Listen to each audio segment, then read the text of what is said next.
Props और children का बहुत अहम किरदार होता है कंपोनेंट्स के अंदर। जब हम छोटे-छोटे कंपोनेंट्स पे काम कर रहे होते हैं, तो props as a input of component काम करते हैं। कंपोनेंट बनाया हमने, लॉगिन के पेज के अंदर हमने वो कंपोनेंट बनाया इनपुट फ़ील्ड वाला।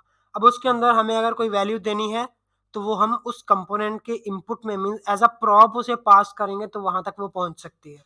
और चिल्ड्रन जो होता है, वो चिल्ड्रन डायरेक्टली पूरा का पूरा एलिमेंट, पूरा का पूरा हम जेएसएक्स फंक्शन उसके अंदर पास करते हैं। तो ये दोनों किस तरह से काम करते हैं, हम इस वीडियो के अंदर देखेंगे। उससे पहले मैं आपको एक चीज़ दिखाऊँगा कि ऐप के अंदर अगर मैं जाके यहाँ पे डैशबोर्ड का मैंने पेज बनाया हुआ है, सॉरी पेज नहीं, एक फ़ोल्डर बनाया हुआ है मैंने। इसके अंदर अगर मैं एक फ़ाइल बनाता हूँ और उसका नाम मैं रखता हूँ page.tsx। अब यहाँ पे RAFCE और ये हो गया डैशबोर्ड। अगर यहाँ पे मैं आपको डैशबोर्ड के पेज पे जाके दिखाऊँ, तो ये हमारा डैशबोर्ड का पेज आ गया। अब अगर मैं चाह रहा हूँ कि ये जो लेआउट है, ये तो होता है सबके लिए। ओवरऑल एप्लीकेशन जो-जो भी चीज़ें होंगी, जो जितने पेजेज़ होंगे, ये सबके लिए।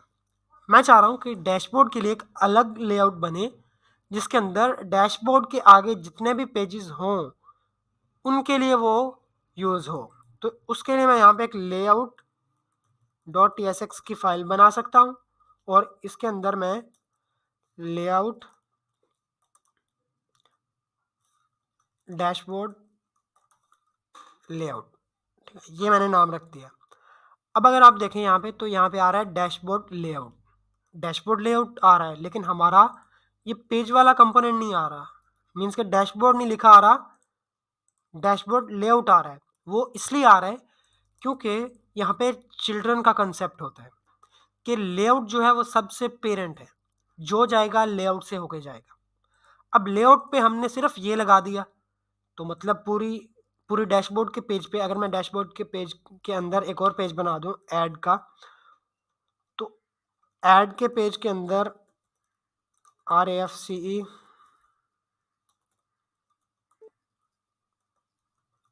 ऐड। अब अगर मैं आपको दिखाऊं यहाँ पे ऐड के पेज पे जाके भी, तो यहाँ पे भी डैशबोर्ड लेआउट आ रहा है। क्यों? क्योंकि चिल्ड्रन जो है वो हमने यहाँ पे दिए नहीं हुए लेआउट के अंदर। लेआउट के अंदर सिर्फ हमने ये दिया हुआ है कि ये चीज़ यूआई पे शो होगी। अब ये जो बाकी चीज़ें हैं, बाकी पेजेस, बाकी सारी चीज़ें वो कैसे शो होंगी?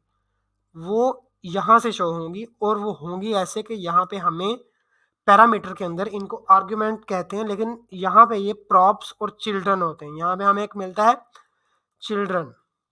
अब ये टाइप मांग रहा है, टाइप में अभी के लिए एनी दे देता हूँ,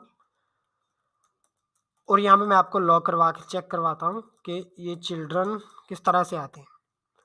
यहाँ पे अगर आप चेक करें, तो ये हमारे पास चिल्ड्रन आ गए।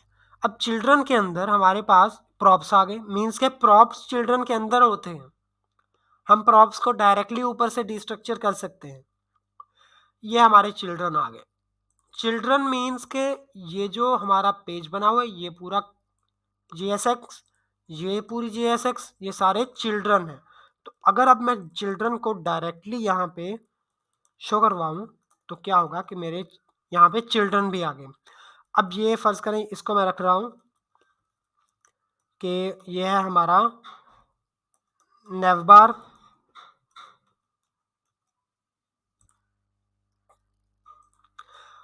और यहाँ पे नीचे इसके बाद ब्रेक होके BR, इस तरह से फिर ये सारे कंपोनेंट दिखाए जाएंगे।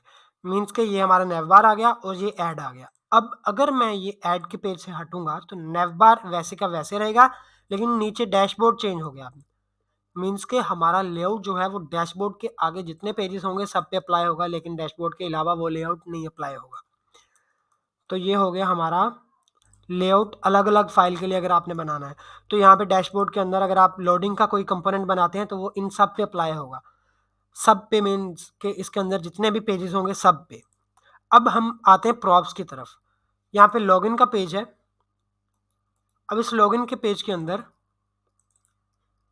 मुझे इनपुट फील्ड्स वगैरह चाहिए, RAFCE और लॉगिन। अब ये अगर मैं इस तरह से करता रहूँगा कि इसी फाइल के अंदर मैं अपना सारा कोड लिख दूँगा, तो काफ़ी कॉम्प्लेक्स हो जाएगा, फाइल के अंदर पूरा एक खिचड़ी मच जाएगी। तो उन सब से बचने के लिए हम छोटे-छोटे कंपोनेंट्स में काम करते हैं। तो मैं यहाँ पे एक कंपोनेंट बनाता हूँ, उसका नाम रखता हूँ login component dot tsx RFCE। अब इस लॉगिन कंपोनेंट को मैं यहाँ से उठाऊँगा और यहाँ पे इंपोर्ट कर लूँगा। ओके, अब अगर आप यहाँ पे मैंने एक स्टेट बनाई हुई है और उस स्टेट के अंदर ये लिखा हुआ है और मुझे इसको इंपोर्ट करना पड़ेगा। इसके अंदर है 0, इस स्टेट के अंदर 0 लिखा हुआ है और ये स्टेट काम करेगी हमारी क्लाइंट साइड पे। और यहाँ पे मुझे उस स्टेट को एक्सेस करना है, तो वो मैं किस तरह से कर सकता हूँ?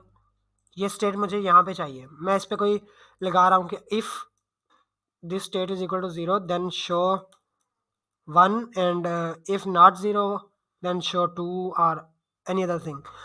तो मुझे अगर वो चाहिए यहाँ पे, तो मैं किस तरह से ले सकता हूँ? तो मैं उनको पैरामीटर्स में ले सकता हूँ, मीन्स के प्रॉप्स के ज़रिए ले सकता हूँ।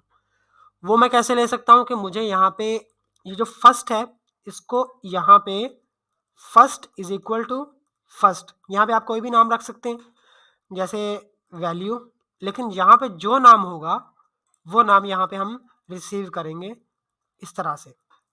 और इसकी टाइप मैं अभी के लिए एनी लगा रहा हूँ, टाइप्स में आपको बाद में बताऊंगा कि इसमें कौन सी टाइप लगेगी। अब अगर मैं आपको वैल्यू को लॉग करवा के चेक करूँ,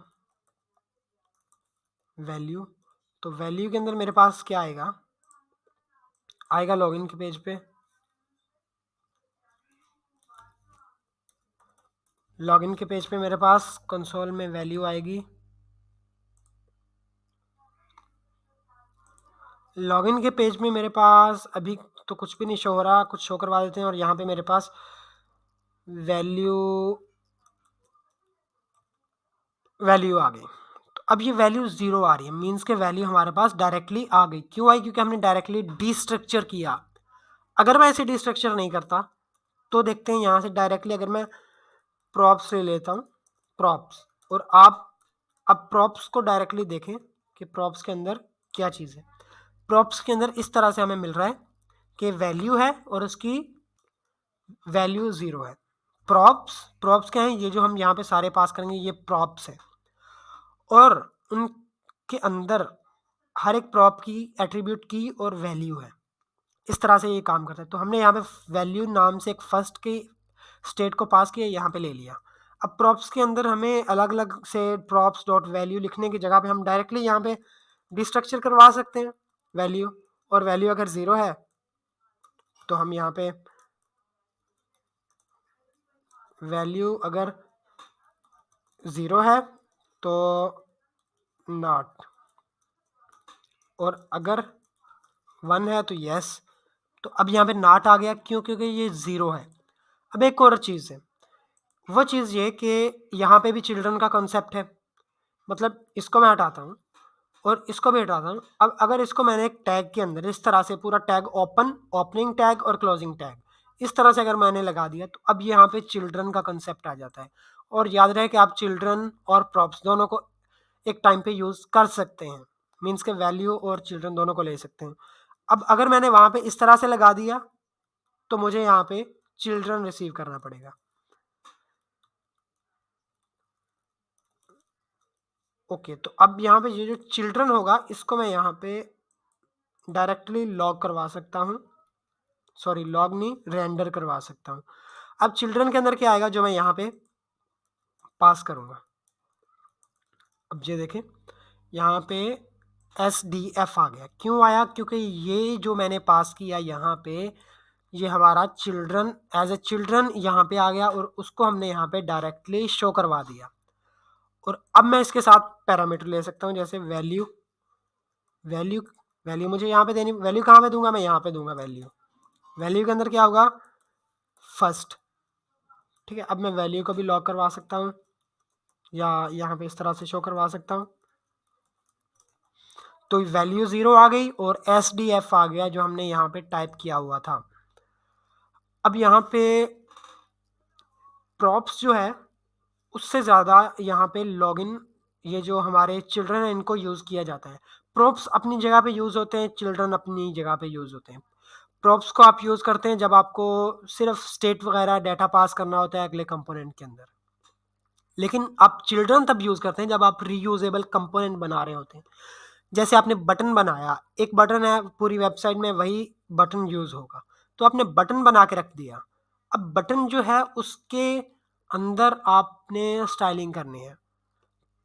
तो स्टाइलिंग आपने वहाँ पे कर दी लेकिन यहाँ पे आप उसका अंदर वाला कंटेंट दे सकते हैं। मीन्स कि यहाँ पे H2 के अंदर मैंने दे दिया सबमिट। तो अब यहाँ पे सबमिट तो शो हो गया। अब इस सबमिट के साइडों पे मैं स्टाइलिंग लगा दूँगा। इस तरह से मैं यहाँ पे लिख दूँगा कि इसकी स्टाइलिंग ये है। अब आप कहेंगे कि ये प्रॉप्स के ज़रिए से भी हो सकता था। हाँ, बिल्कुल प्रॉप्स के ज़रिए से हो सकता था, वैल्यू को डायरेक्ट यहाँ पे करवा दें। लेकिन क्या होगा अगर मैं यहाँ पे डायरेक्टली बटन के अंदर वाले जो टेक्स्ट है उसे स्टाइल करना चाहूँ? तो अगर प्रॉप्स यूज़ करेंगे तो डायरेक्टली हमें हर हर एक बटन के अंदर सेम स्टाइल मिलेगा। चिल्ड्रन से क्या होगा कि मैं यहाँ पे सिर्फ़ उसकी फ़ॉन्ट, फैमिली और साइज़ वगैरह को यहाँ से चेंज करके अपनी मर्ज़ी से दे सकता हूँ। तो ये हमारे चिल्ड्रन हैं और ये हमारे प्रॉप्स हैं। दोनों ही काम की चीज़ें हैं। प्रॉप्स को लो लेवल पे यूज़ किया जाता है, एक कंपोनेंट से दूसरे कंपोनेंट के अंदर पास कर अगर आपके पास बड़ी एप्लीकेशन है, आपने बहुत सारे कंपोनेंट हैं, आपको हर जगह पे एक स्टेट चाहिए, तो उसके लिए 2 चीज़ें होती हैं, एक कॉन्टेक्स्ट और दूसरा रिडक्स। रिडक्स जो है वो बेसिकली कॉन्टेक्स्ट के ऊपर ही बना हुआ है, लेकिन वो आपको ईज़ है यूज़ करने में, फंक्शनैलिटी ज़्यादा देता है, फ्लेक्सिबल है। तो इंशाल्लाह आने वाली वीडियोज़ के अंदर हम वो भी कवर करेंगे। तो यही था सिंपल प्रॉप्स और चिल्ड्रन का कॉन्सेप्ट। और अब हम इनकी टाइप्स देखेंगे कि किस तरह से हम टाइप देते हैं इसकी। तो अगर मैं यहाँ पे आऊँ डैशबोर्ड में लेआउट के अंदर, तो चिल्ड्रन की जो टाइप है वो होती है रिएक्ट। रिएक्ट आप इंपोर्ट कर लें और डॉट रिएक्ट नोड। ठीक है, ये है इसकी टाइप। अब ये मुझे एरर दे रहा है कि children does not exist on type this one. तो मैं इस तरह से इसे लगा सकता हूँ। लेकिन मुझे चाहिए डीस्ट्रक्चर करके, तो मैं इस तरह से लगाऊंगा और यहाँ पे मैं इस तरह से लिखूंगा और यहाँ पे मैं जूम कर देता हूँ थोड़ा सा। इस चिल्ड्रन की टाइप बता दूंगा कि ये कुछ इस तरह से, ये क्या मैं बता रहा हूँ कि एक चिल्ड्रन लूँगा और उसको डायरेक्टली डीस्ट्रक्चर करूँगा। तो जब यहाँ पे डीस्ट्रक्चर करूँगा तो मतलब कि ये भी वैसी ही टाइप आएगी, साइडों में करली ब्रैकेट आएंगी, करली ब्रेसेस आएंगी। उसके बाद चिल्ड्रन है, चिल्ड्रन आ गया। अब उसकी टाइप क्या है? React dot react node. आप इसको रिएक्ट हटा सकते हैं और डायरेक्टली रिएक्ट नोड को भी रिएक्ट से इंपोर्ट करके यहाँ पे यूज़ कर सकते हैं आप इसको। इसको मुझे देना पड़ेगा कर्ली ब्रेसेस के अंदर। और अब ये हमारे टाइप होगी चिल्ड्रन की। अब अगर मैं प्रॉप्स की और चिल्ड्रन की दोनों की मतलब हम एक सेम जगह पे दोनों चीज़ें ले रहे हैं तो कैसे दे सकता हूँ मैं? पहले तो ये कर्ली ब्रेसेस आ रही हैं वो लगा दूंगा मैं। उसके बाद हमारी पहली चिल्ड्रन की टाइप दूंगा मैं। चिल्ड्रन की टाइप है रिएक्ट नोड। देन हमारे पास है वैल्यू। तो वैल्यू की टाइप क्या है? हमारे पास है स्ट्रिंग, सॉरी नंबर। तो वैल्यू की टाइप नंबर। वैल्यू क्या है? फर्स्ट मीन्स के नंबर। और चिल्ड्रन है रिएक्ट नोड। अब ये हमारी सिंपल टाइपिंग भी हो गई, बिकॉज हम टाइप सेफ काम करते हैं, टाइप स्क्रिप्ट इसीलिए तो यूज़ कर रहे हैं। So that is simply props and children.